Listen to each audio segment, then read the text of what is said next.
Hello everybody and welcome back to my multi-genre channel. My name is Zero, and in today's video, I'm going to be talking about the 7th studio album by the rapper, singer, and actor Machine Gun Kelly titled Lost Americana, which was just released yesterday under EST 19XX and Interscope Records. Ever since the release of his 2020 album Tickets to My Downfall, which saw a raw and more guitar-driven pop-punk approach, Mr. Kells has been quite the well-known mainstay in the more raw and guitar-driven side of music. That shouldn't come off as much of a surprise considering his last two punk-inflected efforts saw considerably high sales compared to his previous efforts, and even held the top spot on the Billboard 200 for some weeks to come. People love to see Kells finding success in a genre he proved to be very successful and efficient in, and not only that, but it was also the sound that quite literally skyrocketed his career, and ended up becoming what people thought of when you heard the name Machine Gun Kelly. It was clear he didn't want to just continue being known as the trap rapper that lost a lengthy battle with his similarly famous alumni Eminem, even if I believe that Kells not only didn't lose the beef, but also began to see more success than ever because of it.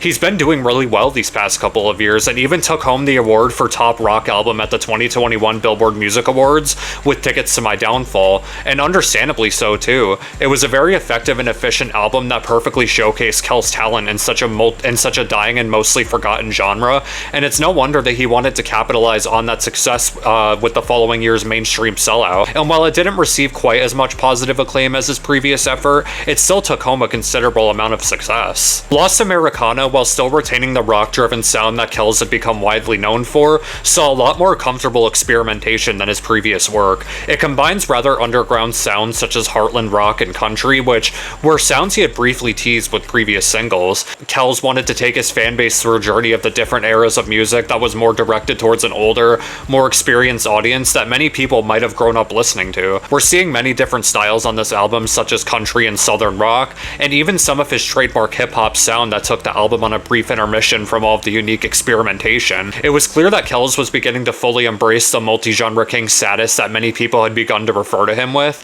and as much as I do respect it, I'm really disappointed to say that Lost Americana is an album that works a lot less of the time for me than his previous work. While there are a ton of different styles we're treated to on this album, it sort of feels like Kells is having a hard time figuring out exactly what demographic he wants to appeal to with this project, rather than taking us on a cohesive and consistent journey through time with all these different classical styles. So many of these songs feel very out of place on this track list, and it began to feel more and more like Kells couldn't really put a finger on what he wanted to do with this project. Sometimes there's a track that feels vaguely reminiscent of legendary rock bands such as Nirvana and John Mellencamp, and other times there's a track that feels like it's taking a rough detour to other sounds such as 2000s pop punk and 2010s boy band pop. It feels like it's trying to enforce the idealism of experimentation and uniqueness. Like I said, I respect experimenting with your music, especially from Machine Gun Kelly, but I expected it to be far more cohesive and interesting from an artist like MGK, who I've grown to become a massive fan of over the years if it wasn't clear.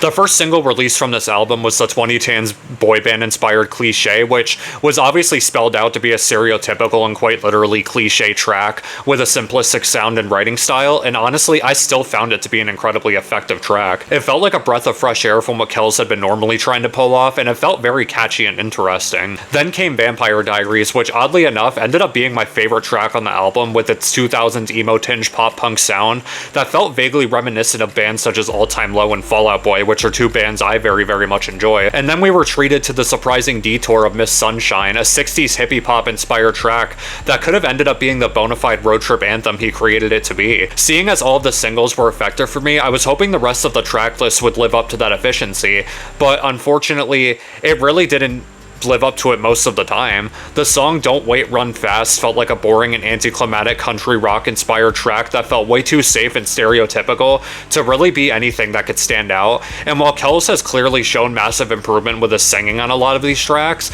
it doesn't make them any less ineffective. Not only that, but tracks such as Starman and Goddamn just feel like wasted potential with Kells' newfound talent and comfort in his singing voice. Everything just feels too safe despite being an album full of experimentation and creativity, and not only that, but the the writing feels like he's sort of holding himself back and painting himself into a corner. I know for a fact Kells can write a decent song, as she's shown with tracks such as Bloody Valentine and Lonely, but his attempts to be emotionally driven on this album just mainly sound like he's forcing himself to truly believe the things he's writing about. Of course, with every MGK album though, there are some solid bangers on this album that I could easily see myself skipping past the rest of the track list to come back to. The opening track, Outlaw Overture, is a raw and introspective grunge-inflected heavy hitter that picture perfectly depicts his desire to go back on drugs just to feel some semblance of happiness again, and the heavy, distorted instrumental it's backed up by really adds to the greediness and darkness of the subject matter. I also really found myself enjoying the last 3 tracks on this album, more specifically Treading Water, which sees Kells taking a much more effectively personal approach with the subject matter